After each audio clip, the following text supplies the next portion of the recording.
Larry Kert is kind of an enigma in this business. He starred in the productions of Company, a West Side Story on Broadway, and yet when people congratulate him, he would say, you know, on his performance, he'd say, forget it. And they did.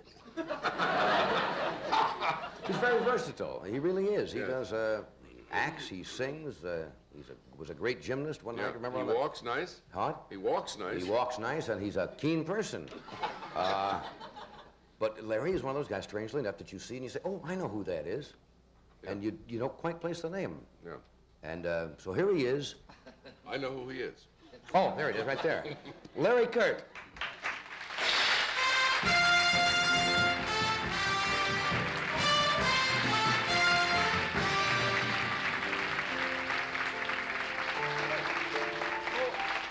Now, some of the people in the audience might get the feeling that I was being cruel to you at your expense, which I wasn't, because you've made jokes about this yourself, being on the show. I wasn't listening, so I didn't hear what you said. Well, I said you were rather an enigma. That you've starred really? in Broadway, and you've been a West Side Story and in Company and so forth, and yet people will see you and not be able to associate it with a name. You mentioned that one night on the show. Yeah, I think one of the biggest problems at the first show I did was West Side Story. Right. West Side Story was the star.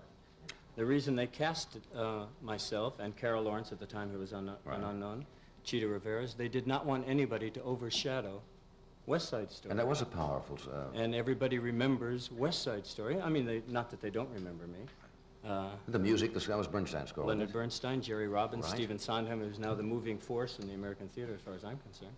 And so a lot of times, you know, people do say, you know, I get more recognition from a Schaefer beer commercial I did. I know, you come in as the new driver, and Right, they get you up to on the sing. box and I sing that high-pitched voice. Right, and see the audience right away. You had that wave of recognition. See? Now that's got to be very ego It's frustrating. funny, I don't recognize him from that at all. From that particular beer commercial. Yeah. Strange that you would not mention it. But isn't that strange? You've been 25 years, probably as an entertainer. Right, easily. And you go and you do a commercial.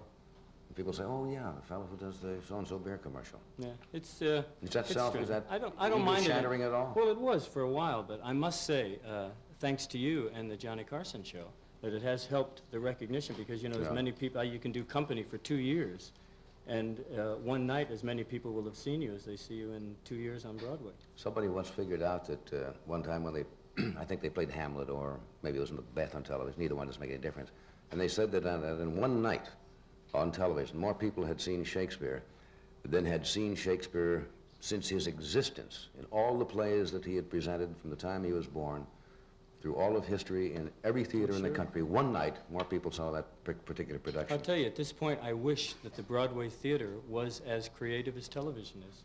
Really? Yeah, I'm a little I think television very often gets used as a whipping boy. Yeah, I do too. We're all aware that there's a lot of chaff on television, but we're on practically 24 hours a day. There's an awful lot of good things on television. And also those educational stations they bring plays like Antigone and some of those Chekhov plays to people that ordinarily would never, ever think of going to see. And you know what that happened kind when of they play. tried that, strangely enough? That's one of the big problems with television, because if you ask people what and I hate to sound like I'm being pedantic or lecturing, I don't mean it that way, but you'll ask people what's wrong with television, and they say, well, there's not enough fine drama. There are not enough these type of shows. And yet when networks put them on, or Channel 13 here put on plays, I think they had Judith Anderson, Right. Antigone, and Christopher Plummer and Tiger at the Gates.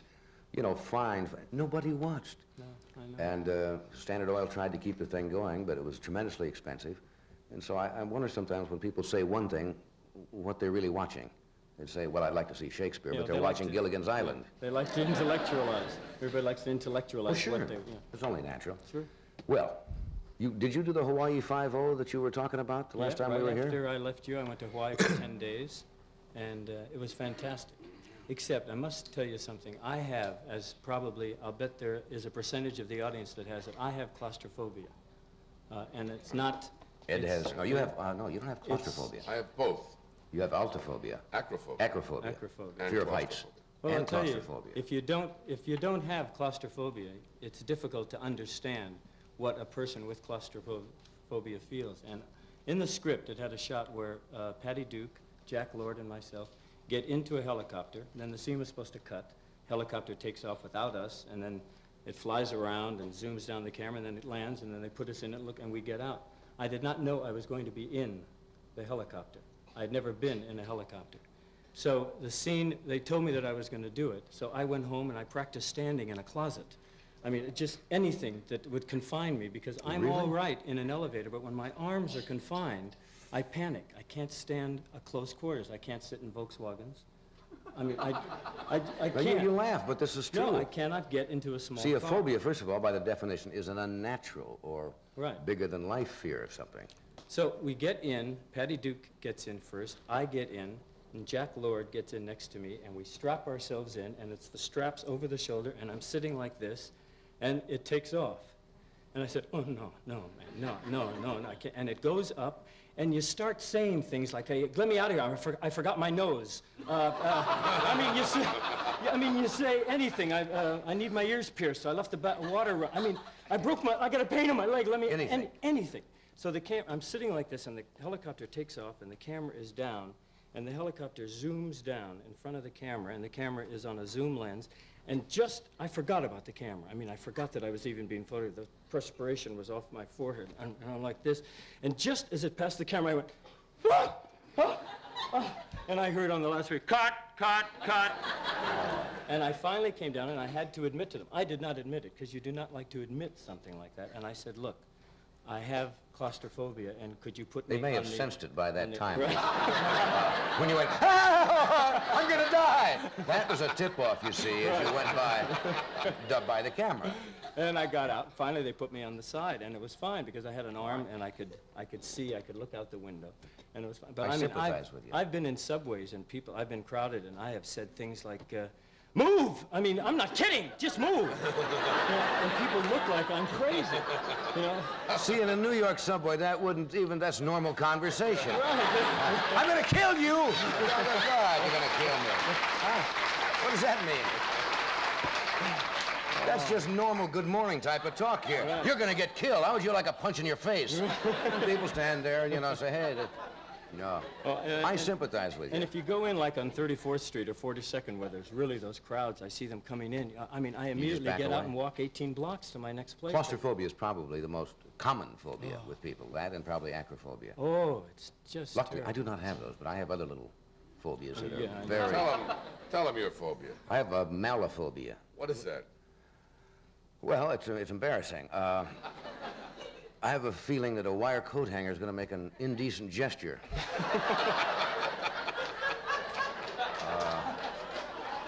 That is frightening.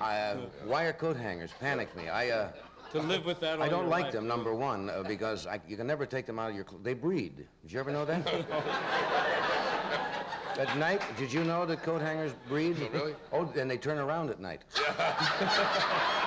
Did you ever hang something up this way and the next day they're all this way? And the one that you've turned that way has turned around in the middle to go the other way? I have absolutely, you cannot throw them away. No, I know. I sent out cleaning once, I had no clothes, and I got hangers back. They're just weird. Most people don't have that, but it's frightening in the extreme. I must say congratulations on your opening. Those Thank you. reviews were terrific. Thank you, Yeah, Mark. just Yeah, terrific. it's over at the St. Regis, as the boîte, as we call it. Yeah. It's not a saloon. No, it's one of the I think, the classy supper Yeah. club in New York City. Is that your only phobia? Is that what? Claustrophobia? What? The other one is forgetting. You have another one. It's called not listening phobia, yes. No, is that your only phobia you have? Claustrophobia? Yeah, it's my only one. Well, that's not- And I have no panic in airplanes. I mean, because I can get up and walk. As long as I'm not confined, that's what I can't stand, to be confined. I think everybody has that feeling of if their arms were bound, and it would affect almost everybody. That's very common. But That's the only reason I but don't go malaphobia, crazy. you Oh, yeah. don't meet many people that I have don't that. have that. Well, I've got others, but they really... Tell him about nyctophobia. I've done that before. I know, but there's some people in the audience don't know about it. Well, nyctophobia is a fear of running into a cold brass doorknob at full speed. I know that. And that is really, that's a real bummer. Now, hey, here's Ed with a word about Alpo.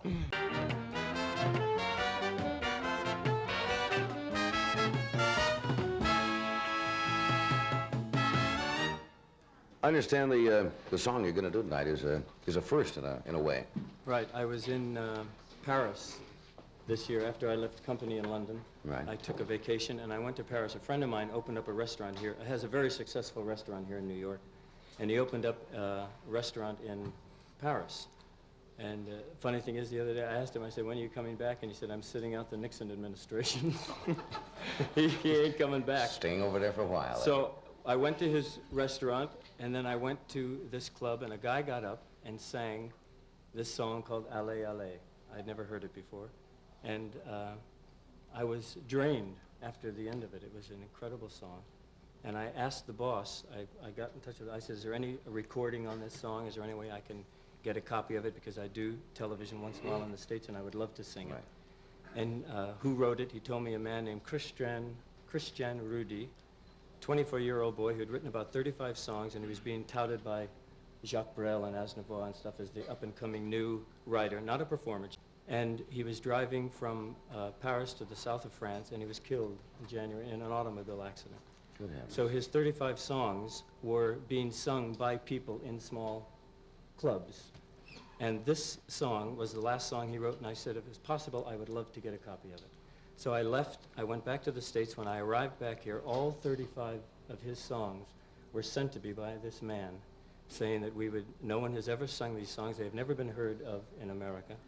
And we would love you to introduce Christian Rudy, rest his soul, and kind of carry on, let the people hear it. So I brought it to Martin Charnin, who did a translation for me, and to Bernie Hoffer, who did the arrangement. And it's a first for me. I've never sung it before, and it's a first for you to have heard it. And That's quite a story. it's a And the young man was just 24. 24 years old, right at the peak, Rudy. and he's gone. But I have a feeling his music's going to live on because it's wonderful. That's quite a story. We'd love to hear the song. Good. Ready to do it, fellas? Here is Larry Kert.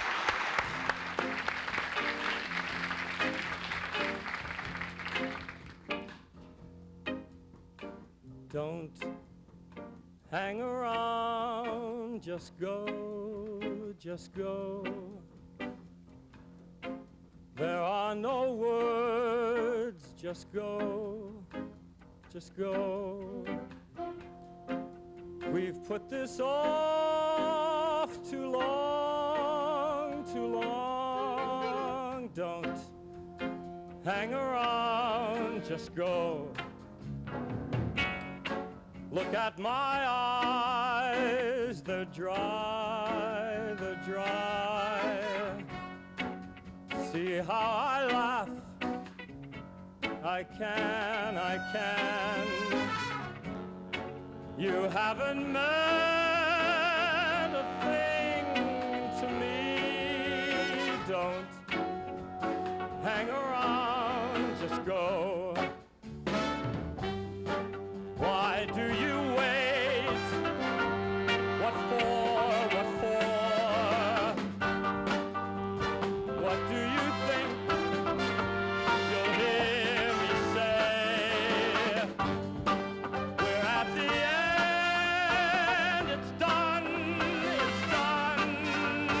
Don't hang around, just go. Take back your hand, your hand, your hand.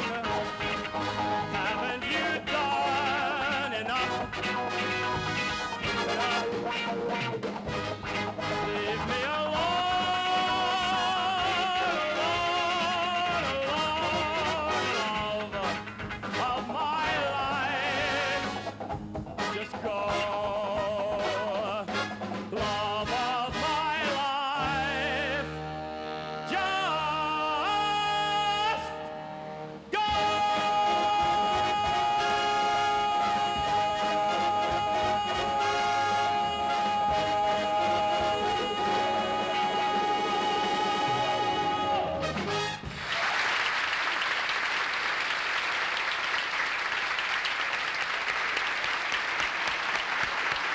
Good song.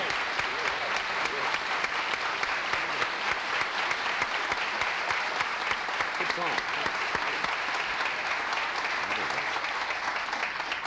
That's a good song. Gee, you sing well. Hey, thank You you. really do. Well, it's not difficult to sing sometimes when you get material that makes you sing. Yeah. And Gee, that was great. Thanks for doing that. thank you. I love that song.